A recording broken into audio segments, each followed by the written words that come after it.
Well, quietly over the last few days, and I've been helping this group out. The group is called the New Federal State of China. They have been walking the halls of Congress, trying to get members of Congress to sign on to a letter to go to the Judiciary Committee and Jim Jordan to urge him to investigate China's ties into the federal government.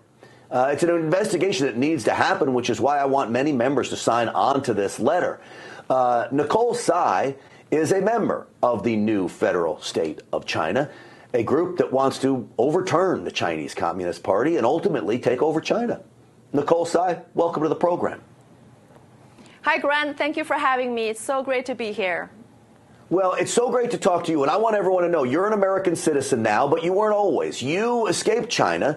You were in Tiananmen Square during that protest that we all watched with wide eyes open, and yet you come here. Tell me about the New Federal State of China and how important this mission is of yours. Absolutely. The New Federal State of China was founded by Mr. Mao Guo and Steve K. Bannon on June 4th, 2020. And with a special mission to take down the Chinese Communist Party. And why June 4th? Because June 4th is the day when we lost thousands of brothers and sisters to the tank, to the brutality of the Chinese Communist Party. So Mr. Mao Guo is considered the enemy number one by the CCP.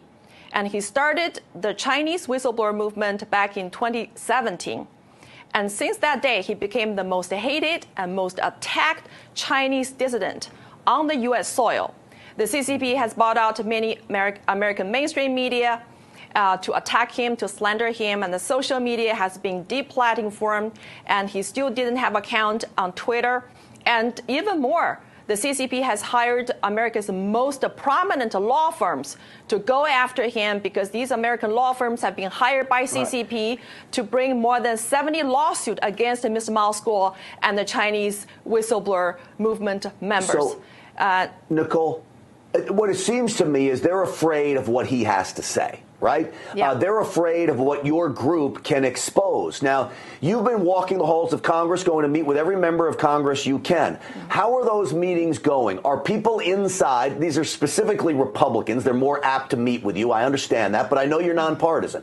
How has those meetings been going? Are the members of Congress understanding just how strong and serious of a problem this is? It's strong, it's solid, it's unstoppable. And I'm so encouraged by the outpouring support and enthusiasm expressed by our congressional leaders. And they know that CCP is the most dangerous existential threat to America. And they know that we need to save America first before we can talk about the free China, because the CCP is here. The CCP has succeeded in weaponizing America's federal government agencies, including the Department of Justice, the FBI, the SEC, and they have launched an assault on the U.S. justice system. And their goal is very clear, is to take down America. So before CCP take down America, we need to take down the CCP, and we need congressional leader support from both aisles, because united we stand, we'll have a better chance to take down CCP sooner. Nicole, I believe that China needs the United States for its economy to run. I mean, look, we have a huge trade deficit with China. China is eating our lunch when it comes to that stuff. We need China as well. Sadly, we need China more than we should need China. We rely on them for a lot of things.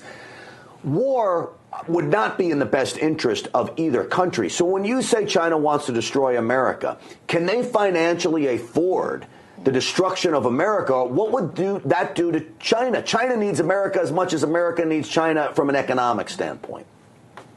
So let me first clarify the difference between China, Chinese people, and the CCP. So Chinese people and China is not represented by the Chinese Communist Party. The CCP has hijacked China and been enslaving the Chinese people for so many years, since 1949. So let's be clear. The CCP does not represent the Chinese people. And then when we're talking about the economy, that whole global economy is actually the biggest slavery of the 1.4 billion Chinese people. The CCP has stolen American jobs and put them into China and enslaved the Chinese cheap labor. and that is the slavery. So that is not economy. That's slavery. And we need to end this slavery by decoupling from the CCP economically, diplomatically, trade, and militarily, everything. We need to cut off the tie with the CCP.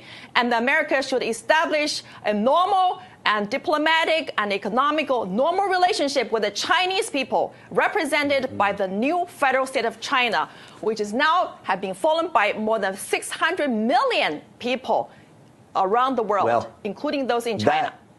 That, Nicole, is the key, is to get rid of the Chinese Communist Party and let the people of China finally have their country back. It's so great to have you on this program. How can people help you?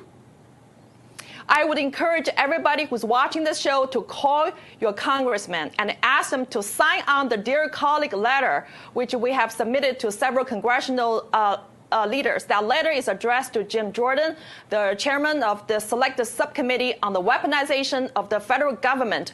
We asked the Congress to start an investigation into CCP's weaponization of the DOJ, SEC, and the FBI and Southern District of New York, and look into the lawsuit brought by the CCP against Mao Skuo, CCP's enemy number one. Mr. Mao Skuo is CCP's most feared enemy, and he's now facing more than 70 lawsuits brought against him by American top law firms hired by the CCP. And we need to look into the cases and find out who is enabling the CCP inside the DOJ, the FBI, the SEC, and the Southern District of New York. Yeah, and as you mentioned, it goes far beyond just one man.